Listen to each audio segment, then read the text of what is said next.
Good morning दोस्तों, आपका एक बार फिर स्वागत है आपके अपने चैनल डेली डोज इन्वेस्टमेंट में। एक बार फिर से मैं आप लोग के लिए एक इंपॉर्टेंट कंपनी के ऊपर एक डिटेल फंडामेंटल एनालिसिस की वीडियो लेके आया हूँ। तो दोस्तों, आज के दिन हम जिस इंपॉर्टेंट इंडस्ट्री की कंपनी को कवर करने वाले हैं, ये इंडस्ट्री है डिफेंस की इंडस्ट्री। लेकिन आज की कंपनी थोड़ी यूनिक है क्योंकि इस कंपनी के ऊपर मैंने आपके लिए इससे पहले कभी भी कोई वीडियो पोस्ट नहीं की है। तो दोस्तों, आज की इंपॉर्टेंट कंपनी बिजनेस करती है इंडस्ट्रियल एक्सप्लोसिव्स का और डेटोनेटर्स का। तो आप कह सकते हैं कि यूनिक बिजनेस है डिफेंस सेक्टर के अंदर।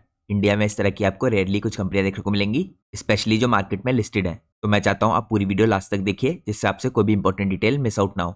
इसके अलावा दोस्तों, जैसे कि मैं आपको हर वीडियो की स्टार्टिंग में इन्फॉर्म करता हूं, हमारी आज की वीडियो भी पूरी तरीके से एजुकेशनल पर्पज से बनाई गई है।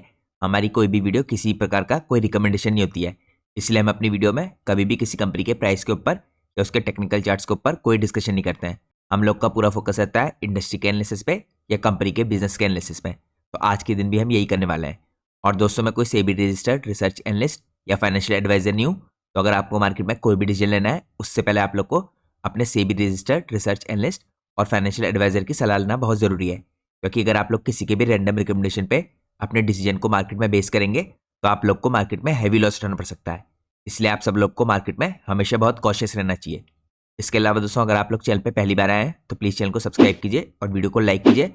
अगर आप लोग को यहाँ पे चैनल की मेंबरशिप चाहिए, क्योंकि मैं चैनल के मेंबर्स के लिए दोस्तों कुछ important exclusive content detail fundamental analysis की वीडियोस के थ्रू पोस्ट करता हूं, तो आप चैनल की मेंबरशिप ले सकते हैं। ज्वाइन बटन पर क्लिक करके आप लोग को यहाँ पे सिंपली ज्वाइन बटन पर क्लिक करना होगा। जैसे ही आप लोग ज्वाइन बटन पर क्लिक करेंगे, इसके अंदर आपको डिफरेंट डिफरेंट तरह की मेंबरशिप देखने को मिलेंगी। First timer, beginner, gold investor और प्लेटिनम इन्वेस्टर। तो आप दोस्तों इनमें से कोई सी मेंबरशिप सेलेक्ट करेंगे, आप सब यहाँ पे इंपॉर्टेंट डिटेल एनालिसिस की वीडियोस जो मैं अपने चैनल के मेंबर्स के लिए पोस्ट करता हूँ, उनको चेकआउट कर सकते हैं। यहाँ पे पर जो आखिरी मेंबरशिप है दोस्तों, प्लेटिनम इन्वेस्टर वाली, इसको लेने के बाद आप लोग डायरेक्टली मेरे से कांटेक्ट भी कर सकते हैं। मेरा ईमेल एड्रेस आपको स्क्रीन में सामने देखने को मिल जाएगा। अब मैं आपको चेकआउट कराता हूँ कि क्या एडवांटेजेस हैं आपके पास चैनल की मेंबरशिप लेने की। तो जैसे ही दोस्तों आप चैनल की मेंबरशिप लेते हैं, ज्वाइन बटन पर क्लिक करके, इसके बाद आप लोग को अपनी स्क्रीन में यहाँ पे मेंबरशिप का टैब देखने को मिलेगा। इस मेंबरशिप टैब के अंदर मैं आपके लिए काफ़ी इंपॉर्टेंट डिटेल फंडामेंटल एनालिसिस की लॉन्ग वीडियोस पोस्ट करता हूँ, जहाँ पे इन कंपनीज के बिजनेस को आप डिटेल में जान सकते हैं। लेकिन ये कंटेंट आप तभी देख पाएंगे जब आपके पास चैनल की मेंबरशिप होगी। तो यहाँ पे अगर आप दोस्तों चेकआउट करें, मैंने कुछ ही दिनों पहले आपके लिए काफ़ी इंपॉर्टेंट कंपनीज के ऊपर डिटेल एनालिसिस की वीडियोस पोस्ट की हैं। मैं काफ़ी महीनों से ये वीडियोस आपके लिए पोस्ट करते आ रहा हूँ। अगर आप लोग पिछले एक महीने के अंदर देखें, तो मैंने आपके लिए यहाँ पे 3-4 इंपॉर्टेंट स्टॉक्स कवर किए हैं। यहाँ पे अगर आप सबसे पहले चेकआउट कीजिए दोस्तों, मैंने आपके लिए यहाँ पे पिछले हफ्ते इंडिया की एक इंपॉर्टेंट गोल्ड लोन देने वाली NBFC है, स्मॉल कैप कंपनी, इसका डिटेल एनालिसिस किया था।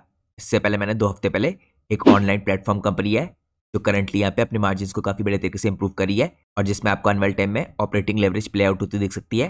इसके ऊपर भी डिटेल एनालिसिस की वीडियो पोस्ट की थी, तो आप इसको भी चेकआउट कर सकते हैं। इसके अलावा मैंने आपके लिए जो इंडिया की डेयरी इंडस्ट्री है, इसके अंदर स्पेसिफिक सेगमेंट में जो मार्केट लीडर कंपनी है, इसके ऊपर भी डिटेल एनालिसिस की वीडियो पोस्ट की थी। तो ये पिछले एक महीने के अंदर कुछ इंपॉर्टेंट वीडियोज़ हैं जो मैंने स्पेशली अपने चैनल के मेंबर्स के लिए बना रखी हैं। इसके अलावा दोस्तों, अगर आप थोड़ा और पीछे जाएँ, तो मैंने आपके लिए यहाँ इसी महीने के अंदर पैकेजिंग इंडस्ट्री की एक इंपॉर्टेंट कंपनी है, इसके ऊपर भी डिटेल एनालिसिस की वीडियो पोस्ट की है। उसके अलावा मैंने आप लोग के लिए यहाँ पे इंडिया की एक सेमीकंडक्टर इंडस्ट्री की कंपनी है, स्मॉल कैप है, इसके ऊपर भी डिटेल एनालिसिस की वीडियो पोस्ट की है। और 2 महीने पहले आपको एक इंपॉर्टेंट वीडियो दिखेगी, जहाँ पे मैंने एक आर्टिफिशियल इंटेलिजेंस वाली मिड कैप कंपनी है, इसके ऊपर डिटेल एनालिसिस की वीडियो पोस्ट की है। तो ये कंपनी दोस्तों करंटली अपने आर्टिफिशियल इंटेलिजेंस के थ्रू जो रेवेन्यू आ रहा है, उसको लगातार इंक्रीज करी है। तो कंपनी ने यहाँ पे अपने आर्टिफिशियल इंटेलिजेंस के रेवेन्यू को लेकर जो इंपॉर्टेंट गाइडेंस दे रखी है, ये भी मैंने इस कंपनी के डिटेल एनालिसिस में कवर की है। तो आप इसको भी चेकआउट कर सकते हैं, ये भी डिटेल एनालिसिस की वीडियो है। तो इस तरह की दोस्तों इंपॉर्टेंट वीडियोस आपको देखने को मिलती रहेंगी अगर आपके पास चैनल की मेंबरशिप होगी। तो ये तो पहली एडवांटेज होगी यहाँ पे चैनल की मेंबरशिप लेने की। इसके अलावा आप लोग को एक और एडवांटेज मिलेगी यूट्यूब चैनल की मेंबरशिप की। यहाँ पे आप लोग को अपनी स्क्रीन में एक और ऑप्शन देखने को मिलेगा, जो है पोस्ट का ऑप्शन। आपको इस पोस्ट के ऑप्शन के अंदर जाना है। इस ऑप्शन के अंदर आपको मेरे मेंबर्स ओनली टेलीग्राम चैनल का लिंक देखने को मिलेगा। दोस्तों, वैसे तो मेरा जनरल टेलीग्राम चैनल भी है जो आप सब लोग ज्वाइन कर सकते हैं, लेकिन ये मेरा मेंबर्स ओनली टेलीग्राम चैनल है, जिसमें मैं यहाँ पे कुछ खास इंपॉर्टेंट इंडस्ट्रीज के ऊपर और कंपनीज के ऊपर, इनके फंडामेंटल्स के ऊपर, इनके बिजनेस के ऊपर डिटेल में डिस्कशन करता हूँ। इसके अलावा दोस्तों, मार्केट में कुछ इंपॉर्टेंट जो इवेंट्स होते हैं या ग्लोबल लेवल पे और इंडिया के लेवल पे जिस तरह का इंडस्ट्रीज में असर पड़ रहा होता है, उनको भी हम कवर करते हैं। मैंने रिसेंटली आपके साथ कवर किया है दोस्तों कौन कौन सी इंडस्ट्रीज में यहाँ पे टेलविंड देखने को मिल रही है, तो आप इस तरह की डिटेल्स को भी चेकआउट कर सकते हैं। इसके साथ साथ दोस्तों, जब भी कोई इंपॉर्टेंट कंपनी रिजल्ट के बाद अपनी अर्निंग कॉल पोस्ट करती है या अपनी कुछ भी इंपॉर्टेंट गाइडेंस प्रोवाइड करती है एक्सचेंजेस में, तो उसकी डिटेल भी मैं आपके साथ यहीं पर शेयर करता हूँ। तो आप यहाँ पे यूट्यूब चैनल की मेंबरशिप के अलावा इस मेंबर्स ओनली टेलीग्राम चैनल को ज्वाइन करके यहाँ पे इंपॉर्टेंट कंपनीज के बिजनेस को ट्रैक कर सकते हैं। लेकिन जैसे मैंने आपको बताया दोस्तों, मेंबरशिप लेने के बाद आपको पोस्ट के अंदर जाना है। पोस्ट के अंदर आपको मेरे मेंबर्स ओनली टेलीग्राम चैनल का लिंक देखने को मिलेगा, तो उसी के थ्रू आप मेरा members only Telegram channel join कर सकते हैं। तो ये तो दोस्तों हमने बात की मेंबरशिप की। अब मैंने आप लोग के लिए रिसेंटली पिछले एक हफ्ते में कुछ इंपॉर्टेंट वीडियोस पोस्ट किए हैं, अगर आप यहाँ पे चेकआउट कीजिए। यहाँ पे करीबन एक हफ्ते पहले मैंने आपके लिए इंडिया की जो ऑटो इंडस्ट्री है, इसकी 3 इंपॉर्टेंट कंपनीज यहाँ पे करंटली कमर्शियल व्हीकल की इंडस्ट्री में काम करती हैं, इसमें कुछ स्मॉल कैप कंपनीज भी है, इनके ऊपर भी इंपॉर्टेंट वीडियोस पोस्ट किए हैं। क्योंकि आप सब लोग को पता है दोस्तों, ऑटो इंडस्ट्री के अंदर इस टाइम पे टेलविंड्स है, जीएसटी के रूल्स स्पेशली जब चेंज हुए हैं इसके बाद से, और इसके अलावा जो कमर्शियल व्हीकल का अप साइकिल है, ये भी आपको दोबारा से स्टार्ट होते हुए दिख रहा है। तो यहाँ पे आप इस वीडियो के अंदर इन कंपनीज के ऊपर इंपॉर्टेंट डिटेल्स को चेकआउट कर सकते हैं। इसके अलावा दोस्तों मैंने आपके लिए यहाँ पे पोस्ट किया था एक इंपॉर्टेंट एरोस्पेस प्लस डिफेंस की कंपनी जो स्मॉल कैप है, इसका डिटेल एनालिसिस। और मैंने यहाँ पे आपके लिए कल के दिन इंडिया की कुछ इंपॉर्टेंट 5 कंपनीज है दोस्तों, जिसमें मेजोरिटी यहाँ पे मैंने स्मॉल कैप कंपनीज कवर की हैं, जिनके अंदर एफआईआईज और डीआईज ने स्टेक को इंप्रूव किया है अपने। तो यहाँ पे दोस्तों हमने उन कंपनीज पे फोकस नहीं किया है बस जिनके अंदर सबसे ज्यादा स्टेक इंक्रीज हुआ है एफआईआईजीएस का। हमारा फोकस उन कंपनीज पे है जहाँ स्टेक तो इंक्रीज हुआ ही है, लेकिन जिनके फंडामेंटल्स, रेवेन्यू की गाइडेंस और वैल्यूएशंस भी हमें इस टाइम पे करंटली ठीक दिखते हैं। तो आप इन सारी इंपॉर्टेंट वीडियोस को मेरे रेगुलर यूट्यूब चैनल पे भी जाके चेकआउट कर सकते हैं। और जैसे मैं आपको कई बार बता चुका हूँ, ये सारी की सारी वीडियोस सिर्फ इन्फॉर्मेटिव है। यहाँ पे हमने किसी भी कंपनी के प्राइस के ऊपर या उसके टेक्निकल चार्ट्स के ऊपर कोई भी डिस्कशन नहीं कर रखा है, और ना ही ये वीडियोस किसी प्रकार का कोई रिकमेंडेशन है। तो ये तो मैंने बात की दोस्तों यूट्यूब चैनल से रिलेटेड कंटेंट की। अब हम सीधे चलते हैं आज की हमारी इंपॉर्टेंट कंपनी के डिटेल एनालिसिस में। तो आज जिस कंपनी के ऊपर दोस्तों हम डिटेल में डिस्कशन करने वाले हैं, इस कंपनी का नाम है प्रीमियर एक्सप्लोसिव्स लिमिटेड। ये कंपनी दोस्तों इंडिया की लीडिंग मैन्युफैक्चरर है हाई एनर्जी मटेरियल्स की। तो यहाँ पे आप कह सकते हैं कंपनी करेंटली मैन्युफैक्चर करती है इंडस्ट्रियल एक्सप्लोसिव्स और डेटोनेटर्स। अब हम इस कंपनी के बिजनेस को थोड़ा डिटेल में चेकआउट करें, तो यहाँ पे आपको कुछ इंपॉर्टेंट चीजें या ओवरव्यू दिखाता हूँ मैं आपको कंपनी का। तो सबसे पहले दोस्तों अगर आप देखिए, प्रीमियर एक्सप्लोसिव इस टाइम पे लीडिंग मैन्युफैक्चरर है हाई एनर्जी मटेरियल की फॉर डिफेंस और एरोस्पेस और साथ में माइनिंग सेक्टर के लिए। यहाँ पे कंपनी अंडरटेक करती है ऑपरेशन और मेंटेनेंस यानी ओएनएम सर्विसेज भी of solid propellant plants at Sriharikota centre of ISRO and solid fuel complex at Jagdalpur under the umbrella of DRDO. तो सबसे पहला पॉइंट अगर आप कंपनी के बारे में देखें, ये पायनियर इस टाइम पे एक्सप्लोसिव्स के अंदर और डिफेंस सेक्टर के अंदर ये पहली इंडिया की कंपनी है जिसने मैन्युफैक्चरिंग की है यहाँ पे एक्सप्लोसिव्स की और डेटोनेटिंग फ्यूज की विद इंडिजिनस टेक्नोलॉजी। तो इंडिया में बनी है दोस्तों टेक्नोलॉजी, और पहली कंपनी बनी है जो इंडिया की टेक्नोलॉजी से इस तरह की इंपॉर्टेंट चीज़ों की मैन्युफैक्चरिंग कर रही है। इसके अलावा फर्स्ट कंपनी है पूरे वर्ल्ड की जो प्रोड्यूस कर रही है सेफर और greener NHN detonators on commercial scale. तो ये भी काफ़ी बड़ा अचीवमेंट है दोस्तों, कमर्शियल स्केल पे इसकी जैसी कोई कंपनी नहीं है दुनिया में जो सेफर और ग्रीनर एनएचएन यहाँ पे डेटोनेटर्स बना रही है। इसके अलावा पहली प्राइवेट कंपनी है इस टाइम पे मैन्युफैक्चर कर रही है जो सॉलिड प्रोपेलेंट्स की फॉर मिसाइल प्रोग्राम। तो यहाँ पे काफ़ी डिफरेंट मिसाइल प्रोग्राम के अंदर इसके प्रोडक्ट्स का यूज़ हुआ है, जो मैं आपको आगे चेकआउट कराऊंगा। तो ये पहला इंपॉर्टेंट पॉइंट था जो आपको नोट करना है। सेकंड इंपॉर्टेंट पॉइंट है टेक्नोलॉजिकल कैपेबिलिटीज़ का इसका और हाई एंट्री बैरियर का। तो यहाँ पे दोस्तों पार्टिसिपेशन है इस कंपनी का डिफेंस के अंदर और स्पेस प्रोग्राम्स के अंदर विद इंडिजिनस टेक्नोलॉजी और टेक्नोलॉजी ट्रांसफर। तो यहाँ पे एंट्री बैरियर काफ़ी मुश्किल है दोस्तों, क्योंकि हर कोई तो देखिए इसरो को सप्लाई नहीं कर सकता। यहाँ पे सर्टिफिकेशन और जो स्टैंडर्ड्स होते हैं ये भी काफ़ी हाई होते हैं, और इसरो हर किसी कंपनी को इस टाइम पे सप्लाई करने की परमिशन नहीं देता। तो यहाँ पे एक इंपॉर्टेंट चीज़ है जो आपको नोट करनी है। इसके अलावा कंपनी होल्ड करती है several licences for manufacturing of high energy products from DPIIT और पैसो। तो यहाँ पर दोस्तों आपको एक और चीज़ का ध्यान रखना है, गवर्नमेंट देखिए किसी भी कंपनी को इस तरह के जो क्रिटिकल चीज़ें होती है यानी एक्सप्लोसिव्स, इनको बनाने की परमिशन नहीं देती। तो ये भी काफ़ी बड़ा एंट्री बैरियर है इस टाइम पे इस बिजनेस में, तो इसलिए आपको यहाँ पे कंपटीशन भी कम दिखेगा। इसके अलावा दोस्तों यहाँ पे कंपनी के पास कुछ इंपॉर्टेंट 6 मैन्युफैक्चरिंग फैसिलिटीज़ हैं जो लोकेटेड है यहाँ पे तेलंगाना के अंदर, मध्य प्रदेश के अंदर और महाराष्ट्र के अंदर। काफ़ी बड़े तरीके से फैला है इसका बिजनेस। इसके अलावा इसकी टीम की स्ट्रेंथ है दोस्तों ओवर 840। यहाँ पे एक्सपीरियंस पीपल है अक्रॉस वेरियस फंक्शंस, जिनके अंदर कंप्राइज करते हैं अबाउट 100 इंजीनियर्स और साइंटिस्ट। तो यहाँ पे भी कंपनी काफ़ी बड़े तरीके से अपनी रिसर्च एंड डेवलपमेंट के साथ काम करती हुई दिख रही है। अब यहाँ पर दोस्तों अगर आप बिजनेस सेगमेंट का ब्रेकअप देखें, कंपनी का रेवेन्यू कहाँ से जनरेट हो रहा है, स्पेशली Q1 और Q2 में यानी H1FY26 में। तो यहाँ पे आपको डिफेंस और स्पेस के अंदर से 86% का आता हुआ दिखेगा, और इसके बाद बल्क एक्सप्लोसिव की तरफ से यहाँ पे 14% के आसपास का। तो मेनली दोस्तों कंपनी इस टाइम पे काम तो कर रही है हाई एनर्जी मटेरियल्स के अंदर यानी एक्सप्लोसिव और डेटोनेटर्स के अंदर, लेकिन यहाँ पे बल्क एक्सप्लोसिव और डिफेंस के अंदर भी एक्सप्लोसिव में कुछ इंपॉर्टेंट तरह के जिनके अंदर कंपनी काम कर रही है। तो ये मैंने आपको मार्केट शेयर भी दिखाया है, यहाँ पे कंपनी जिन सेगमेंट से सबसे ज़्यादा रेवेन्यू जनरेट करी है। अब हम चलते हैं नेक्स्ट पार्ट में। नेक्स्ट पार्ट में दोस्तों हम चेकआउट करते हैं इसकी 6 मैन्युफैक्चरिंग फैसिलिटीज़ को। यहाँ पे अगर आप देखिए इसकी कुछ इंपॉर्टेंट फैसिलिटीज़ है दोस्तों, 2 इंपॉर्टेंट आपको दिखेंगे यहाँ पे तेलंगाना के अंदर, जहाँ पे कंपनी करंटली बल्क एक्सप्लोसिव बनाती है। इसके अलावा महाराष्ट्र और मध्य प्रदेश के अंदर भी कंपनी आपको बल्क एक्सप्लोसिव बनाती दिख रही है। यहाँ पर दोस्तों अगर आप देखें जो इसकी बल्क एक्सप्लोसिव की कैपेसिटी है मध्य प्रदेश के अंदर है, महाराष्ट्र में, तेलंगाना में है। इसके अलावा अगर आप यहाँ पे चेकआउट कीजिए, तेलंगाना में जो इसकी एसेसरीज और डिफेंस के एक्सप्लोसिव है यहाँ पे बनते हुए दिखेंगे आपको। इसके अंदर आपको डेटोनेटर्स दिखेंगे, डेटोनेटिंग फ्यूजेस दिखेंगे, एक्सप्लोसिव दिखेंगे, बूस्टर्स दिखेंगे, पायरो डिवाइसेस हो गई, इसके बाद सॉलिड प्रोपेलेंट्स हो गए, एमोनियम परक्लोरेट हो गया, इस तरह के इंपॉर्टेंट प्रोडक्ट दिखेंगे।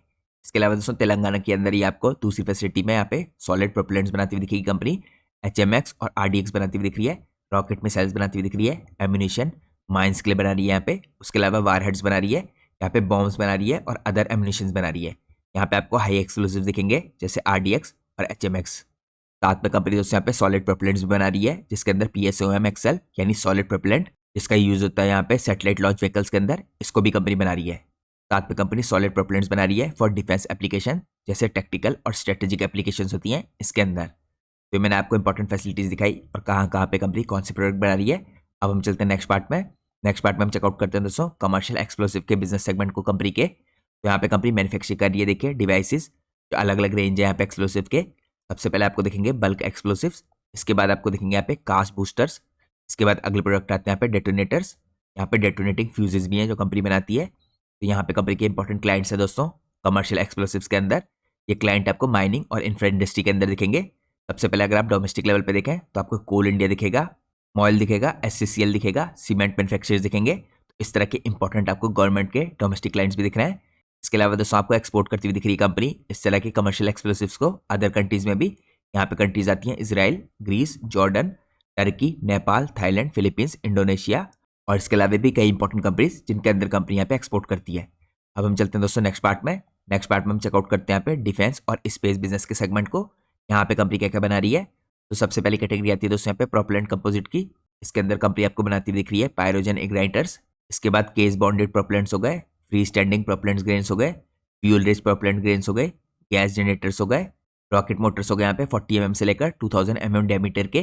इसके बाद आपको सेकंड कैटेगरी दिखेगी पायरोस की। यहाँ पे आपको पायरोस कार्टिलरीज बनाती हुई दिख रही है कंपनी, पायरो एक्चुएटर बनाती हुई दिख रही है कंपनी, आपको स्मोक फ्लैश जनरेटर्स बना रही है, IR जनरेटर्स बना रही है, स्पेशलाइज्ड स्क्विब्स बना रही है।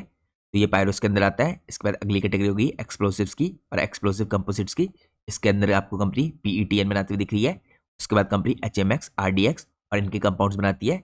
यहाँ पे आपको कंपनी CL-20 बनाती हुई दिख रही है, बॉम्ब्स बना रही है, वॉरहेड्स बना रही है और एम्यूनिशन के पार्ट्स बना रही है। इसके बाद आपको काउंटर मेजर्स के अंदर शाफ्ट्स और फ्लेयर्स बनाती हुई दिख रही है कंपनी। अगली कैटेगरी यहाँ पे ONM सर्विसेज की है। यहाँ पे कंपनी प्रोवाइड कर रही है सर्विसेज सॉलिड प्रोपेलेंट प्लांट के अंदर इसरो को, और ये सर्विस कंपनी प्रोवाइड कर रही है सिंस 2006। इसके अलावा दोस्तों यहाँ पे कंपनी आपको solid propellant plant of advance systems laboratory, जिसे आप ASL कह सकते हैं, at solid fuel complex Jagdalpur में यहाँ पे 17 साल से काम करती हुई दिख रही है। तो ये सब काम दोस्तों इस टाइम पे ऑपरेशन और मेंटेनेंस की सर्विसेज का है। इसके अलावा दोस्तों आपको एक और चीज़ का ध्यान रखना है, पहली इंडिया की प्राइवेट मैन्युफैक्चरर है यहाँ पे सप्लाई करी है सॉलिड प्रोपेलेंट्स की इंडिया में, और ओनली डोमेस्टिक मैन्युफैक्चरर है जो सप्लाई कर रहा है इंडिया की डिफेंस कंपनीज को। अब यहाँ पे अगर आप चेकआउट करें डिफेंस और स्पेस के अंदर इसके PSU क्लाइंट्स, तो यहाँ पे आपको इंडियन आर्मी दिख रही है, भारत डायनेमिक्स दिख रहा है, भारत इलेक्ट्रॉनिक्स दिख रहा है, ASL दिख रहा है, इसरो दिख रहा है, इलेक्ट्रॉनिक कॉर्पोरेशन ऑफ इंडिया दिख रहा है। इस तरह के कई इंपॉर्टेंट डिफेंस के क्लाइंट्स हैं जो आपको यहाँ पे प्रेजेंट दिखेंगे। अब हम चलते हैं नेक्स्ट पार्ट में। नेक्स्ट पार्ट में हम चेकआउट करते हैं यहाँ पे हाई इम्पटस और रिसर्च और डेवलपमेंट, इसके अंदर कंपनी कैसे काम कर रही है। तो कंपनी दोस्तों करंटली यहाँ पे कोलैबोरेशन करी है गुलबर्ग यूनिवर्सिटी, IIT मद्रास और यहाँ पे बिट्स प्लानिंग के अंदर रिसर्च करने के लिए हाई एनर्जी मटेरियल्स के अंदर। इसके बाद कंपनी ने डेवलप किया यहाँ पे solid propellants for various missiles including combustion stable propellants for LRSAM, MRSAM और एस्ट्रा। इसकी लेबोरेटरी यहाँ पे सर्टिफाइड है बाय DSIR और एक्रेडिटेड है यहाँ पे NABL के द्वारा। तो आप कह सकते हैं कंपनी यहाँ पे फोर फ्रंट में है टेक्नोलॉजी और प्रोडक्ट डेवलपमेंट के अंदर एक्सप्लोसिव की कैटेगरी में। अब हम चलते हैं नेक्स्ट पार्ट में। नेक्स्ट पार्ट में हम चेकआउट करते हैं यहाँ पे कंट्रीब्यूशन यहाँ पे इंडिया के प्रेस्टीजियस मिसाइल प्रोग्राम में इस कंपनी ने कैसे किया है। तो यहाँ पे दोस्तों अलग अलग कैटेगरी दिखेंगी आपको। सबसे पहले तो मिसाइल की कैटेगरी दिखेगी, टाइप्स दिखेगा, स्टेजेस दिखेंगी जिसके अंदर कंपनी ने काम किया है, क्लाइंट्स दिखेंगे जिनके लिए कंपनी ने काम किया है, और एंड यूजर इंडस्ट्री दिखेंगी जहाँ पे सप्लाई होते हुए रहे हैं। और यहाँ पे करंटली प्रीमियर एक्सप्लोसिव का कंट्रीब्यूशन रहा है इसके अंदर। तो सबसे पहले अगर आप देखें आकाश मिसाइल के अंदर कंपनी ने काम किया है। इसका टाइप यहाँ पे tactical surface to air missile का। तो यहाँ पे स्टेज जिसके अंदर कंपनी इन्वॉल्व है ये प्रोडक्शन की स्टेज है। यहाँ पे क्लाइंट दिखेंगे आपको जिसके लिए कंपनी ने काम किया है भारत डायनेमिक्स लिमिटेड। यहाँ पे एंड यूजर इंडस्ट्री जिसको सप्लाई हुआ है यह है इंडियन एयरफोर्स और इंडियन आर्मी। यहाँ पे अगर आप कंपनी का कंट्रीब्यूशन देखें इसने सप्लाई किया करीबन 2500 प्लस बूस्टर ग्रेन्स का और 450 प्लस यहाँ पे सस्टेनर ग्रेन्स का। इसके बाद दोस्तों यहाँ पे सेकंड मिसाइल हो गई MRSAM। ये यहाँ पे tactical surface to air missile है, इसके अंदर भी कंपनी ने प्रोडक्शन किया है। यहाँ पे क्लाइंट आपको DRDO और BDL दिखेगा, इंडियन आर्मी यहाँ पे एंड यूजर इंडस्ट्री है इसकी। और यहाँ पे जो कंपनी का कंट्रीब्यूशन है 100% यहाँ पे कंपनी ने रिक्वायरमेंट्स होती है जो सॉलिड प्रोपेलेंट्स की, इनको पूरा किया है। इसके बाद आपको अगली मिसाइल दिखेगी अग्नि, जो बहुत इंपॉर्टेंट मिसाइल है इंडिया की डिफेंस के लिए। ये बैलिस्टिक मिसाइल है, इसके अंदर भी अगर आप स्टेज देखें तो यहाँ पे प्रोडक्शन की स्टेज के अंदर कंपनी ने काम किया है। यहाँ पे क्लाइंट है एडवांस सिस्टम लेबोरेटरी, जिसके लिए कंपनी ने काम किया है। एंड यूजर इंडस्ट्री यहाँ पे स्ट्रेटेजिक फोर्सेस कमांड, और यहाँ पे कंपनी का कंट्रीब्यूशन है पायरोजन इग्नाइटर्स फॉर ऑल स्टेजेस, जो इसने यहाँ पे बनाए हैं। इसके बाद दोस्तों अगली इंपॉर्टेंट मिसाइल होगी यहाँ पे ब्रह्मोस मिसाइल, इसके अंदर भी कंपनी ने काम किया है। यहाँ पे ये क्रूज और यहाँ पे air launch anti ship missile है, और लैंड अटैक के लिए मिसाइल का यूज होता है। यहाँ पे इसकी स्टेज भी अगर आप देखें प्रोडक्शन, जिसके अंदर कंपनी ने यहाँ पे कंट्रीब्यूशन किया है। यहाँ पे इसके क्लाइंट आपको ब्रह्मोस एरोस्पेस दिखेगा। उसके बाद एंड यूजर इंडस्ट्री यहाँ पे इसकी इंडियन एयरफोर्स है, इंडियन नेवी है और इंडियन आर्मी है। इसके अंदर कंपनी का आपको कंट्रीब्यूशन दिख रहा है production integration of rocket Motors के अंदर। इसके बाद अगली इंपॉर्टेंट मिसाइल है यहाँ पे LRSAM, ये टैक्टिकल और सरफेस टू एयर मिसाइल है। इसके अंदर भी कंपनी ने प्रोडक्शन की स्टेजेस में काम किया है। यहाँ पे क्लाइंट जिसके लिए कंपनी ने काम किया है DRDO और BDL हो गया, इंडियन नेवी है यहाँ पे जो इसकी एंड यूजर इंडस्ट्री है। यहाँ पे 100% जो रिक्वायरमेंट है सॉलिड प्रोपेलेंट्स की, इसको कंपनी ने पूरा किया है। इसके बाद दोस्तों अगली मिसाइल होगी एस्ट्रा मिसाइल, ये tactical air to air missile है। यहाँ पे कंपनी ने इसकी भी प्रोडक्शन स्टेज में काम किया है। इसके अंदर भी आपको DRDO और BDL दिखेगा क्लाइंट, जिसको कंपनी ने यहाँ पे सप्लाई किया है। और यहाँ पे एंड यूजर भी आपको इसके अंदर इंडिया की एयरफोर्स दिखेगी। यहाँ पे कंपनी ने दोस्तों 100% रिक्वायरमेंट है जो सॉलिड प्रोपेलेंट्स की, इसको पूरा किया है यहाँ पे DRDO और BDL के लिए। तो आप क्लियर कट देख सकते हैं दोस्तों इंडिया की जो मोस्ट इंपॉर्टेंट मिसाइल्स हैं यहाँ पे डिफरेंट तरह की, जो बैलिस्टिक मिसाइल हो गई, टैक्टिकल मिसाइल हो गई, सरफेस टू एयर हो गई, एयर टू एयर हो गई। सब मिसाइल्स के अंदर कंपनी ने कुछ इंपॉर्टेंट चीज़ों को सप्लाई किया है। और आपने देखा होगा कई मिसाइल्स के अंदर 100% जो प्रोपेलेंट होता है इसी ने सप्लाई किया है। तो ये कंपनी के लिए काफ़ी बड़ा अचीवमेंट है, और कंपनी इस टाइम पे इंडिया में एक यूनिक पोजीशन पे है। अब हम चलते हैं नेक्स्ट पार्ट में। नेक्स्ट पार्ट में हम चेकआउट करते हैं यहाँ पे कंपनी का यहाँ पे विजन कैसा है 2030 का, और इसके थ्रू कंपनी कैसे बिल्ड कर सकती है अपने बिजनेस को। तो यहाँ पे सबसे पहले कंपनी का फोकस है लीडरशिप पे, कि कंटिन्यूसली यहाँ पे दोस्तों इंपॉर्टेंट प्लेयर्स हैं इंडस्ट्रियल एक्सप्लोसिव के अंदर, जो इनको एडिड एडवांटेज देता है, क्योंकि यहाँ पे एंट्री बैरियर काफ़ी हाई है। कैपेसिटी को एनहांसमेंट कर रहे हैं, एनहांस किए इन्होंने production capacity of high explosive raw materials like RDX, HMX, TNT और AP, यहाँ पे मीट करने के लिए इंक्रीज डिमांड को, क्योंकि ग्लोबल लेवल पे भी काफ़ी बड़े तरीके से एक्सपोर्ट कर रहे हैं इस टाइम पे। इसके बाद दोस्तों एक्सपेंशन आपको होते हुए दिख रहा है यहाँ पे, देखिए इंक्रीज पार्टिसिपेशन का मिसाइल इंटीग्रेशन के अंदर, और strategic partner in DCPP schemes of DRDO। इसके बाद यहाँ पे प्रोडक्ट रेंज अगर आप देखें एक्सपेंड कर रहे हैं प्रोडक्ट रेंज को, पोर्टफोलियो को, by introducing products like mines, ammunition और बॉम्ब्स। तो यहाँ पे नए प्रोडक्ट हैं दोस्तों जो कंपनी आपको बनाती हुई दिख रही है। इसके अलावा दोस्तों इनके 2030 के विजन में एक्सपोर्ट का भी काफ़ी इंपॉर्टेंट रोल है। कंपनी यहाँ पे इंक्रीज करी है अपने एक्सपोर्ट के कंट्रीब्यूशन को इंडस्ट्रियल और डिफेंसिव एक्सप्लोसिव्स के अंदर। यहाँ पे मार्जिन थोड़े आपको हाइयर दिखेंगे। और आप लोग को दोस्तों दिख रहा होगा करंटली जो माइनिंग का सेक्टर है उसके अंदर भी टेलविंड चल रही है, और एक company currently explosive mining industry को भी सप्लाई कर रही है। अब हम चलते हैं नेक्स्ट पार्ट में। नेक्स्ट पार्ट में हम चेकआउट करते हैं यहाँ पे एनहांस कैसे करी है कंपनी प्रोडक्ट्स की ऑफरिंग को। तो यहाँ पे कंपनी इंडियन एयरफोर्स को शाफ्ट्स और फ्लेयर बना के दे रही है। यहाँ पे एयर टारगेट इमिटेटर्स बना रही है कंपनी इंडियन आर्मी के लिए, एयर टू एयर और एयर टू सरफेस मिसाइल्स के अंदर काम कर रही है।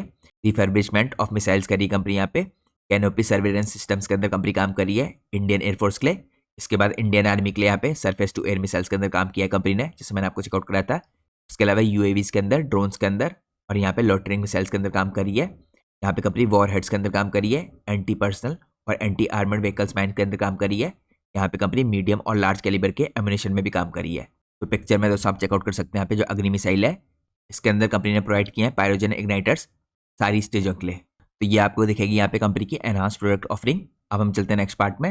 नेक्स्ट पार्ट में हम चेकआउट करते हैं यहाँ पे डिफेंस के अंदर जो अपॉर्चुनिटी है और लैंडस्केप है ये किस तरह का दिखता है। तो यहाँ पे अगर आप देखें दोस्तों जो गवर्नमेंट है इस टाइम पे एनहांस करिए अपने फोकस को make in India specially defence के यहाँ पे सेगमेंट में। तो यहाँ पे डिफेंस मिनिस्ट्री ने पुट किया है 900+ डिफेंस आइटम्स को अंडर इम्पोर्ट एम्बार्गो अंडर आत्मनिर्भर भारत प्रोग्राम। तो यहाँ पे दोस्तों 900 डिफेंस के प्रोडक्ट के अंदर अगर आपको देखिए इस तरह की इंपोर्ट में रुकावट आती हुई दिखेगी तो डेफिनेट है कि इंडिया के अंदर इसका प्रोडक्शन होगा, और यहीं पर मेक इन इंडिया काफ़ी इंपॉर्टेंट रोल प्ले करता है। इसके अलावा अगर आप देखें दोस्तों डिफेंस मिनिस्ट्री एस्टिमेट करी है यहाँ पे जो कॉन्ट्रैक्ट्स हैं ये वर्थ होंगे यहाँ पे ऑलमोस्ट 4 लाख करोड़ के, और ये दिए जाएंगे डोमेस्टिक इंडस्ट्री को नेक्स्ट 5 से 7 सालों में। इसके बाद जो डिफेंस का प्रोक्योरमेंट पॉलिसी थी 2016 की, इसने यहाँ पे लिंक किया है मेक इन इंडिया इनिशिएटिव को इंक्रीज करने के लिए यहाँ पे self reliance in defence production. तो गवर्नमेंट का दोस्तों स्पेशल फोकस है यहाँ पे डिफेंस के अंदर, क्योंकि आपको एक और इंपॉर्टेंट चीज़ को ध्यान में रखना है।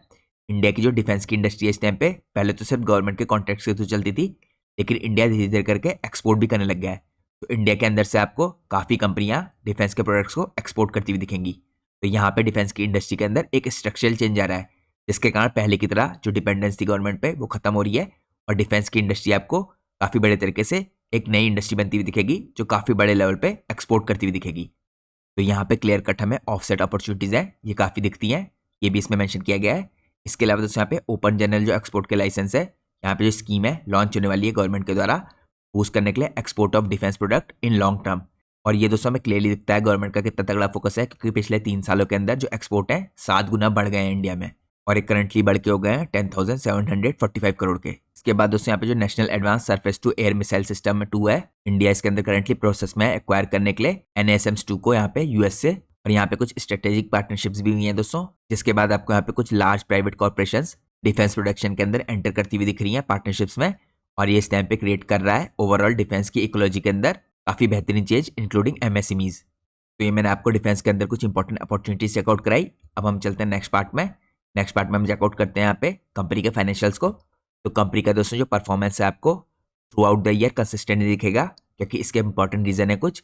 यहाँ पे इस तरह की कंपनियां होती है दोस्तों जो एक्सप्लोसिव्स बनाती है, इनको देखिए कुछ खास तरह की परमिशन चाहिए होती है और इनके अंदर इंस्पेक्शन भी होते हैं लगातार। तो यहाँ पे डिलीवरी डिपेंड करती है दोस्तों प्री डिस्पैच यहाँ पे इंस्पेक्शन के ऊपर और साथ में क्लियरेंस मिलने के ऊपर। तो इस तरह की क्लियरेंस मिलने में कभी कभी टाइम लग जाता है ज़्यादा। तो यहाँ पे आपको इस तरह की कंपनियों में जो होगा क्वार्टरली परफॉर्मेंस थोड़ा इनकन्सिस्टेंट दिखेगा, लेकिन यहाँ पे आपको चेकआउट करना है ईयर ऑन ईयर बेसिस पे कंपनी ने कैसी ग्रोथ की है। तो यहाँ पे अगर आप देखें दोस्तों पिछले साल के इसी क्वार्टर के मुकाबले इस क्वार्टर में आपको थोड़ा डिक्लाइन आता हुआ दिखा है। यहाँ पे अगर आप पिछले साल के Q2 को इस साल के Q2 से मिलाएं तो यहाँ पे आपको रेवेन्यू में 20% का डिक्रीज दिख रहा है, एबिटा में यहाँ पे आपको 60% का डिक्रीज दिख रहा है। लेकिन अगर आप प्रॉफिट आफ्टर टैक्स देखें तो इसमें 113% का इंक्रीज है, यहाँ पे मार्जिन आपको 24% के दिखे हैं। अब यहाँ पे अगर आप कैश प्रॉफिट देखें तो ये भी 85% आपको अब दिख रहे हैं 208 मिलियन रुपीज़ के। यहाँ पे अगर आप चेकआउट कीजिए दोस्तों H1 FY26 के बेसिस पे, तो H1 FY26 के बेसिस पे यानी Q1 और Q2 को मिला के यहाँ पे कंपनी के ईयर ऑन ईयर बेसिस पे रेवेन्यू में इंक्रीज आया है 23% का। यहाँ पे अगर आप देखें एबिटा अभी भी आपको 14% डाउन दिख रहा है ईयर ऑन ईयर बेसिस पे H1 FY26 के बेसिस पे। इसके अलावा अगर आप देखें यहाँ पे कंपनी का जो प्रॉफिट आफ्टर टैक्स है ये आपको दिख रहा है यहाँ पे करीबन 332 मिलियन रुपीज़ का, जो करीबन 112% अप है और यहाँ पे 15% के आपको मार्जिन दिख रहे हैं। यहाँ पे दोस्तों कैश प्रॉफिट है जो आपको करीबन 390 मिलियन का दिख रहा है H1 FY26 में, 83% का इसमें ईयर ऑन ईयर बेसिस पे इंक्रीज है। अब हम चलते हैं नेक्स्ट पार्ट में। नेक्स्ट पार्ट में हम चेकआउट करते हैं यहाँ पे स्ट्रॉन्ग ऑर्डर बुक कंपनी की। यहाँ पे करंटली अगर कंपनी की ऑर्डर बुक देखें दोस्तों 12,971 मिलियन रुपीज़ की है, जो यहाँ पे 3x है FY25 के रेवेन्यू के मुकाबले। तो यहाँ पे आप क्लियरली देख सकते हैं जो रेवेन्यू की विजिबिलिटी है ये आपको क्लियरली दिखती है, क्योंकि कंपनी की ऑर्डर बुक 3.1x है। तो अगर आप ऑर्डर बुक को देखें लगातार बढ़ रही है, मार्च 25 में आपको हल्का सा यहाँ पे एक डिक्लाइन आता हुआ दिखा था, लेकिन ये ट्रेंड आपको कंटिन्यूसली दिख रहा है। मार्च 22 में जो कंपनी की ऑर्डर बुक थी 3,890 मिलियन रुपीज़ की, ये करंटली इंक्रीज होकर 12,971 मिलियन रुपीज़ की हो गई है। तो यहाँ पे सितंबर 25 के आंकड़े हैं। अगर आप देखिए यहाँ पे मार्च में दोस्तों 9,647 मिलियन रुपीज़ की ऑर्डर बुक डिक्रीज होकर थोड़ी सी 7,500 मिलियन रुपीज़ की हुई थी, लेकिन फिर से दोबारा से आपको इसमें तगड़ा जंप आता हुआ दिख रहा है। तो आप कह सकते हैं ओवरऑल जो ट्रेंड है इस टाइम पे ऑर्डर बुक का ये ऊपर की तरफ को जा रहा है, ऑर्डर बुक कंपनी की लगातार इंक्रीज हो रही है। इसके अलावा दोस्तों अगर आप सेगमेंट का स्प्लिट देखें तो डिफेंस के सेगमेंट से तो कंपनी यहाँ पे एक्सप्लोसिव बना रही है, मिसाइल के अंदर काम कर रही है और नए नए प्रोडक्ट्स बना रही है। इसके अंदर कंपनी का 90% का रेवेन्यू यहीं से जनरेट हो रहा है। एक्सप्लोसिव से कंपनी का यहाँ पे माइनिंग की तरफ को 6% का जनरेट हो रहा है, सर्विसेज की तरफ से 4% का जनरेट हो रहा है, जिसके अंदर कंपनी O&M सर्विस प्रोवाइड करी है। और आपको इस चीज़ का ध्यान रखना है दोस्तों इसकी ऑर्डर बुक इतने बड़े तरीके से इसलिए इंक्रीज हो रही है क्योंकि ओनली क्वालिफाइड कंपनी है इंडिया के अंदर इस टाइम पे फॉर काउंटर मेजर्स, और जो स्पेशली स्पेशलाइज करती है यहाँ पे एक्सपोर्ट के अंदर और फुली असेंबल्ड यहाँ पे रॉकेट मोटर्स के। तो मैंने आपको कंपनी के रेवेन्यू का रिसेंटली ट्रेंड चेकआउट कराया है और मैंने आपको चेकआउट कराया यहाँ पे कंपनी की ऑर्डर बुक को। अब हम चलते हैं नेक्स्ट पार्ट में। नेक्स्ट पार्ट में दिखाता हूँ दोस्तों मैं आपको ओवर द ईयर्स कंपनी का परफॉर्मेंस कैसा रहा है, इसकी सेल्स कैसे इंक्रीज हुई है। तो अगर आप देखें दोस्तों मार्च 19 तक कंपनी की सेल्स काफी बड़े तरीके से इंक्रीज हो रही थी, लेकिन यहाँ पे पेंडेमिक के बाद आपको इम्पैक्ट दिखना शुरू हुआ। यहाँ पे कंपनी की सेल्स 241 करोड़ से गिर के 157 करोड़ की हो गई, लेकिन इसके बाद से जैसे जैसे पिकअप हुआ मार्च 22 से कंपनी की सेल्स आपको लगातार हर साल इंक्रीज होती हुई दिख रही है, यानी कंपनी का बिजनेस लगातार इंक्रीज हो रहा है। यहाँ पे कंपनी की जो सेल्स थी दोस्तों मार्च 22 में 199 करोड़ की हुई, अगले साल 202 करोड़ की, फिर 272 करोड़ की, मार्च 25 में 417 करोड़ की, और करंटली यहाँ पे ट्रेलिंग 12 मंथ के बेस पे 458 करोड़ की हो गई है। और इस बार दोस्तों कंपनी में देखिए आपको मार्जिन में थोड़ा सा डिक्लाइन आता हुआ दिखा था। यहाँ पे कंपनी की मार्जिन 14% से हल्के से गिर के 11% के हुए थे, और ये दोबारा से दोस्तों ट्रैक में आ रहे थे प्री पेंडेमिक लेवल के, क्योंकि यहाँ पे पेंडेमिक के टाइम पे कंपनी के मार्जिन आपको -3% और 4% के भी दिखे थे। इसके बाद रिकवर होके 11 to 12% के आसपास के आए थे, लेकिन जो मार्च 24 का टाइम था दोस्तों, आप कह सकते हैं यहाँ पे वन ऑफ था, क्योंकि यहाँ पे कंपनी की मार्जिन 22% के हो गए थे इंक्रीज होके। तो जनरली आपको कंपनी की मार्जिन 11 से 13% के आसपास दिखेंगे। अब यहाँ पे दोस्तों अगर आप कंपनी के प्रॉफिट देखें ओवर द ईयर्स, इन पे कैसा असर पड़ा है, तो यहाँ पे आपको प्रॉफिट में भी क्लियरली दिखेगा। पेंडेमिक के टाइम पे जो प्रॉफिट थे ये लॉस में कन्वर्ट हो गए थे, यहाँ पे -10 करोड़ के, -11 करोड़ के। इसके बाद दोबारा से यहाँ पे प्रॉफिट हुआ 6 से 7 करोड़, फिर 28 करोड़, 29 करोड़, और करंटली यहाँ पे ट्रेलिंग 12 मंथ के बेस पे 46 करोड़ का। तो यहाँ पे लगातार कंपनी का जो अर्निंग पर शेयर था पेंडेमिक के बाद 1 रुपये से इंक्रीज होकर करीबन 8.57 रुपीज़ का हो गया। तो ओवर द ईयर्स कंपनी के जो फाइनेंशियल्स हैं आपको इनके अंदर अप ट्रेंड दिख रहा है। अब हम चलते हैं नेक्स्ट पार्ट में। नेक्स्ट पार्ट में हम चेकआउट करते हैं कंपनी की मार्केट कैप को और इसके वैल्यूएशंस को। तो सबसे पहले अगर आप कंपनी की मार्केट कैप देखें, अभी भी एक स्मॉल कैप कंपनी है, 2751 करोड़ की इसकी मार्केट कैप है। स्टॉक का पी यानी प्राइस टू अर्निंग रेशियो 55 का है, इंडस्ट्री का पी 23.9 का है। तो इंडस्ट्री के मुकाबले आपको वैल्यूएशंस एक्सपेंसिव दिख रहे हैं, लेकिन आपको यहाँ पे देखना है दोस्तों काफ़ी चीज़ों में अकेली कंपनी है जो सप्लाई करी है, क्योंकि कंपनी मार्केट लीडर तो है ही, और साथ में यहाँ पे अकेली कंपनी है कुछ खास चीज़ों में जो सप्लाई करी है। अभी यहाँ पे आपको ये कंपनी हायर वैल्यूएशंस कमांड करती हुई दिख रही है।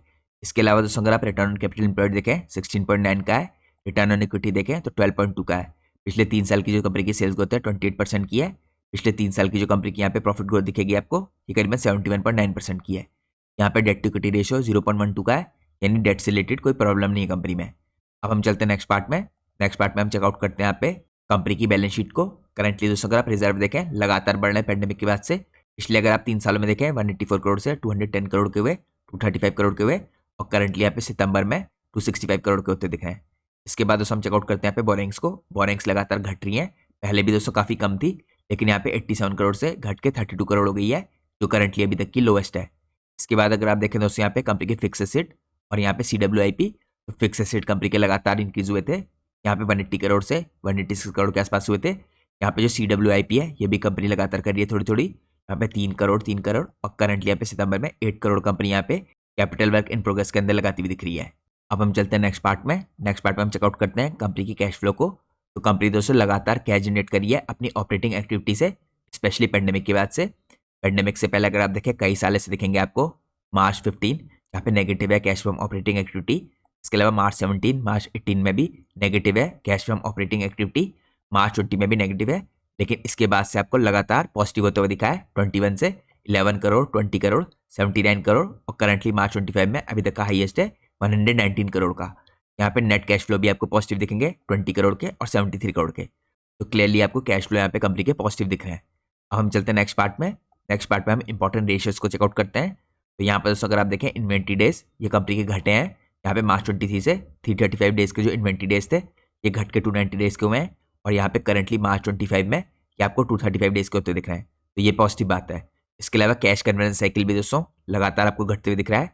365 डेज के आसपास था, ये मार्च 24 में 336 डेज का हुआ, और currently cash conversion cycle 90 days का हो चुका है। तो यहाँ पे पॉजिटिव है। इसके अलावा दोस्तों यहाँ पे जो वर्किंग कैपिटल साइकिल है इसमें भी इंप्रूवमेंट आ रहा है। वर्किंग कैपिटल डेज आपको 23 दिखेंगे, यहाँ पे घट के आपको -31 डेज के दिख रहे हैं। तो वर्किंग कैपिटल एफिशिएंसी भी इंप्रूव हो रही है कंपनी की। ये क्लियरली दोस्तों आपको यहाँ पे रिटर्न ऑन कैपिटल एम्प्लॉयड में दिख रहा है। यहाँ पे अगर आप रिटर्न ऑन कैपिटल एम्प्लॉयड देखें -4 से 1% हुआ, फिर 6%, 7%, 18%, और करंटली भी यहाँ पे 17% के आसपास है। तो ये मैंने आपको इंपॉर्टेंट रेशियो चेकआउट कराया कंपनी के। अब हम चलते हैं नेक्स्ट पार्ट में। नेक्स्ट पार्ट में हम चेकआउट करते हैं यहाँ पे कंपनी के शेयर होल्डिंग पैटर्न को। शेयर होल्डिंग पैटर्न में दोस्तों कुछ इंटरेस्टिंग चेंजेस हुए हैं। अगर आप देखिए पिछले 2-3 सालों से तो कोई चेंज नहीं हुआ है प्रमोटर की होल्डिंग में, लेकिन यहाँ पे आपको चेंज होता हुआ दिख रहा है FIIs और DIs की होल्डिंग में। FIIs ने दोस्तों करंटली यहाँ पे अपनी होल्डिंग को इंक्रीज किया है जून से सितंबर में। FIIs की होल्डिंग जून में 0.72% की थी, जो करंटली इंक्रीज होकर 1.06% की हुई है। सिमिलरली यहाँ पे जो DIs की होल्डिंग थी 7.66% की, यह इंक्रीज होकर 9.06% की हुई है। तो आप कह सकते हैं 1.5% के आसपास यहाँ पे DIs ने अपनी होल्डिंग को इंक्रीज किया है, और FIIs ने यहाँ पे 0.4 से 0.5% के आसपास अपनी होल्डिंग को इंक्रीज किया है। तो ओवरऑल आपको FIIs और DIs की होल्डिंग इंक्रीज होती हुई दिख रही है, और जो पब्लिक की होल्डिंग थी यहाँ पे 50.30% से ये डिक्रीज होकर 48.55% होती हुई दिख रही है। और total number of share holders आपको कंपनी में दिख रहे हैं 96,045 के आसपास। तो ये दोस्तों हमने चेकआउट किए कंपनी के वैल्यूएशंस, इसकी बैलेंस शीट, कंपनी के कैश फ्लो, इसके मार्जिन कैसे इंप्रूव हुए हैं, और उसके अलावा मैंने आपको कंपनी का शेयर होल्डिंग पैटर्न दिखाया जिसमें पॉजिटिव चेंजेस आए हैं। अब हम चलते हैं अपने एनालिसिस के लास्ट पार्ट में, जिसमें हम चेकआउट करेंगे मैनेजमेंट की कमेंट्री और फ्यूचर की गाइडेंस। तो सबसे पहले अगर आप देखें दोस्तों यहाँ पे हम चेकआउट करते हैं ऑर्डर बुक, डिमांड विजिबिलिटी और एग्जीक्यूशन के मैकेनिज्म को। तो कंपनी की ऑर्डर बुक यहाँ पे 1297 करोड़ की, लगभग 1300 करोड़ की मैनेजमेंट ने इसको कहा है यहाँ पे सॉलिड और स्ट्रॉन्ग ग्रोथ टूवर्ड्स आने वाले सालों के लिए। इसके अलावा अगर आप डिफेंस की ऑर्डर बुक देखें जो 90% पार्ट है इसके बिजनेस का, यहाँ पे 1167 करोड़ की है। एक्सप्लोसिव की 77.8 करोड़ की है, 6% पार्ट है कंपनी के बिजनेस का। और इसके अलावा ऑपरेशन और मेंटेनेंस सर्विसेज की इसकी ऑर्डर बुक है 51 करोड़ की, जो 4% पार्ट है इसके बिजनेस का। इसके अलावा दोस्तों यहाँ पे ऑर्डर बुक की कवरेज को लेकर भी मैनेजमेंट ने कुछ कमेंट्री दी है। यहाँ पे कंपनी के एमडी ने क्या रखा है, ये ऑर्डर बुक आपको एग्जीक्यूट होती हुई दिखेगी 2+ ईयर के आसपास। और जैसे मैंने आपको दोस्तों इनिशियली इन्फॉर्म किया था, यहाँ पे इस तरह की कंपनीज में आपको देखिए डेट थोड़ी आगे पुश होती देख सकती हैं। और जैसे मैंने आपको इससे पहले बताया था, मैनेजमेंट का कहना है यहाँ पे स्पेशली कंपनी के एमडी का कि इनका रेवेन्यू शिफ्ट हो सकता है, क्योंकि डिलीवरी डिपेंड करती है प्री डिस्पैच यहाँ पे इंस्पेक्शन के ऊपर और क्लियरेंसेज के ऊपर। तो आपको इन सब चीज़ों को भी ध्यान से देखना है। अब हम चलते हैं नेक्स्ट पार्ट में। यहाँ पे हम चेकआउट करते हैं मेजर विंस और कस्टमर प्रोग्राम मोमेंटम को लेके डिफेंस के अंदर जो फोकस है इसके ऊपर मैनेजमेंट ने क्या बात की है। तो यहाँ पे दोस्तों जो लार्ज काउंटर मेजर ऑर्डर्स हैं, यहाँ पे पोस्ट क्वार्टर अक्टूबर के बाद इन मंथ ऑफ अक्टूबर यहाँ पे इन्होंने रिसीव किया है ऑर्डर वर्थ ऑफ 429 करोड़। ये इन्हें रिसीव हुआ है इंडियन एयरफोर्स से। ये सब काउंटर मेजर्स के अंदर आता है। इसके अलावा Q2 FY26 में इन्हें इंटरनेशनल ऑर्डर मिला है। मैनेजमेंट ने स्टेट किया है यहाँ पे कि सिक्योर किया इन्होंने ऑर्डर वेरियस इंटरनेशनल एंटिटीज के द्वारा for supply of rocket Motors, defence यहाँ पे एक्सप्लोसिव और कमर्शियल एक्सप्लोसिव्स के लिए। तो ये दोस्तों जो मैं आपको सारी स्टेटमेंट दिखा रहा हूँ, ये प्योरली स्टेटमेंट यहाँ पे कंपनी की अर्निंग कॉल से ली गई है। इसके अलावा कंपनी के एमडी ने दोस्तों यहाँ पे क्लेम किया है स्ट्रेटेजिक पोजिशनिंग को लेके। यहाँ पे इनका कहना है कि प्रीमियर स्टैंप पे करंटली ओनली इंडिया की कंपनी है जो क्वालिफाइड है मैन्युफैक्चर करने के लिए काउंटर मेजर्स को, और यहाँ पे की एक्सपोर्टर है फुली असेंबल्ड रॉकेट मोटर्स की। तो आप कह सकते हैं कंपनी के पास काफी ह्यूज एडवांटेज है और यहाँ पे यही कंपनी का स्ट्रॉन्ग एंट्री बैरियर है। इसके बाद दोस्तों यहाँ पे मैनेजमेंट ने बात की है प्रोडक्ट ब्रेथ के ऊपर इन डिफेंस एक्सपोर्ट और डोमेस्टिक बिल्टअप के अंदर। तो मैनेजमेंट ने यहाँ पे एम्फेसिस किया है कि ये प्रोड्यूस करते हुए दिखेंगे यहाँ पे एक्सपोर्ट वॉरहेड्स को। इसके अलावा यहाँ पे हाई एक्सप्लोसिव प्लेलोड्स के अंदर काम करेंगे, माइंस और एम्युनिशन के अंदर भी काम करेंगे। और ये अलाइन है यहाँ पे आत्मनिर्भर भारत की जो पॉलिसी है गवर्नमेंट की इसके साथ। अब हम चलते हैं एनालिसिस के नेक्स्ट पार्ट में। अब हम चेकआउट करते हैं यहाँ पे लास्ट पार्ट जो यहाँ पे गाइडेंस का है, आउटलुक का है और मैनेजमेंट के कॉन्फिडेंस का है। तो यहाँ पे FY26 की रेवेन्यू की गाइडेंस को लेकर कंपनी ने कहा है कि इन्होंने अपनी गाइडेंस को सेम रख रखा है। इन्होंने वाइडन किया थोड़े गाइडेंस को दोस्तों, जैसे पहले इन्होंने कहा था 500+ करोड़ के आसपास, अब इन्होंने यहाँ पे सॉफ्टन किया इस रेंज को थोड़ा। इन्होंने क्या रखा है 550 से 600 करोड़ के आसपास। तो ये कंपनी के एमडी के यहाँ पे एक्चुअल कोट है। इसके अलावा दोस्तों अगर आप देखें यहाँ पे लेटर जो रिफर्म किया इन्होंने एस्पिरेशंस को, इन्होंने क्या रखा है टारगेट कर रहे हैं 600 करोड़ को, लेकिन जो ब्रॉडर रेंज है आपको 550 से 600 करोड़ के बीच की दिख सकती है। इसके अलावा दोस्तों कंपनी के एमडी ने यहाँ पे मार्जिन की गाइडेंस भी दी है। इनके मुताबिक इन्होंने गाइड किया यहाँ पे एबिटा मार्जिन करीबन 15 से 20% के आसपास के फॉर द ईयर, और एक्सपेक्ट कर रहे हैं नॉर्मलाइज होंगे जैसे यहाँ पे डिस्पैचेज करोगे। इसके अलावा इन्होंने बात की यहाँ पे ऑर्डर के इनफ्लो की एक्सपेक्टेशन की यहाँ पे बाकी बचे हुए साल के लिए FY26 के लिए। तो इनिशियली दोस्तों इन्होंने कहा था कि पोटेंशियल यहाँ पे काफी लार्ज है रेस्ट ऑफ द ईयर के लिए, लेकिन बाद में इन्होंने क्लैरिफाइड किया है कि एटलीस्ट ये एक्सपेक्ट कर रहे हैं यहाँ पे ऑर्डर जो है ये इन्हें दोबारा से नए आते हुए दिखेंगे। लेकिन यहाँ पे इन्होंने करेक्ट करके क्या रखा है, यहाँ पे 300 करोड़ के आसपास इन्हें order rest of the year में आते हुए दिख सकते हैं। तो ये आप कह सकते हैं दोस्तों रफली अराउंड 300 करोड़ के ऑर्डर होंगे रेस्ट ऑफ द ईयर में, यानी Q3 और Q4 में मिला के। इसके बाद दोस्तों मैनेजमेंट ने लास्टली यहाँ पे पॉलिसी की टेलमेंट्स को लेकर भी बात की है। मैनेजमेंट का कहना है यहाँ पे इन्होंने हाईलाइट कर रखा है मिनिस्ट्री ऑफ डिफेंस जो इस टाइम पे एम्फेसिस करी है डोमेस्टिक प्रोडक्शन के अंदर और रिड्यूस करना चाह रही है इम्पोर्ट्स को। तो यहाँ पे व्यू है इनका कि यहाँ पे ड्यूरेबल डिमांड का सपोर्ट है जो ये कंटिन्यूसली बना रहेगा, क्योंकि इंडिया के एक्सपोर्ट दोस्तों आपको ओवरऑल डिफेंस की तरफ से पिछले 3 सालों में ही 7 से 8 गुना बढ़ते हुए दिखे हैं और ये ट्रेंड रुकेगा नहीं, ये कंटिन्यूसली आपको इंक्रीज होता हुआ दिखेगा। तो ये दोस्तों मैंने आपको यहाँ पे चेकआउट कराई मैनेजमेंट की कमेंट्री और इनके रेवेन्यू और एबिटा की गाइडेंस और यहाँ पे किस हिसाब से ऑर्डर बुक इनकी इंक्रीज हो सकती है। तो ये आज का हमारा इंपॉर्टेंट डिटेल एनालिसिस था। और जैसा मैंने आपको वीडियो की स्टार्टिंग में इन्फॉर्म किया था, ये वीडियो पूरी तरीके से एजुकेशनल पर्पज से बनाई गई है। हमारी कोई भी वीडियो किसी प्रकार का कोई रिकमेंडेशन नहीं होती है, इसलिए हम अपनी वीडियोस में किसी भी कंपनी के प्राइस के ऊपर या उसके टेक्निकल चार्ट्स के ऊपर कोई भी डिस्कशन नहीं करते हैं। हमारा सोनली फोकस रहता है इंडस्ट्री के एनालिसिस पे और बिजनेस के एनालिसिस पे। और दोस्तों मैं कोई सेबी रजिस्टर्ड रिसर्च एनालिस्ट या फाइनेंशियल एडवाइजर नहीं हूँ, तो अगर आपको मार्केट में कोई भी डिसीजन लेना है उससे पहले आप लोग को अपने सेबी रजिस्टर्ड रिसर्च एनालिस्ट और फाइनेंशियल एडवाइजर की सलाह लेना बहुत जरूरी है, क्योंकि अगर आप किसी के भी रैंडम रिकमेंडेशन पे अपने डिसीजन को बेस करेंगे तो आप लोग को मार्केट में हैवी लॉस उठाना पड़ सकता है। इसलिए आप लोग मार्केट में हमेशा कॉशियस रहिए। होप करता हूँ आप लोग को आज की वीडियो पसंद आई होगी। अगर आप लोग को आज की वीडियो पसंद आई है तो प्लीज़ वीडियो को लाइक कीजिए और चैनल को सब्सक्राइब कीजिए। Thanks for watching guys, take care.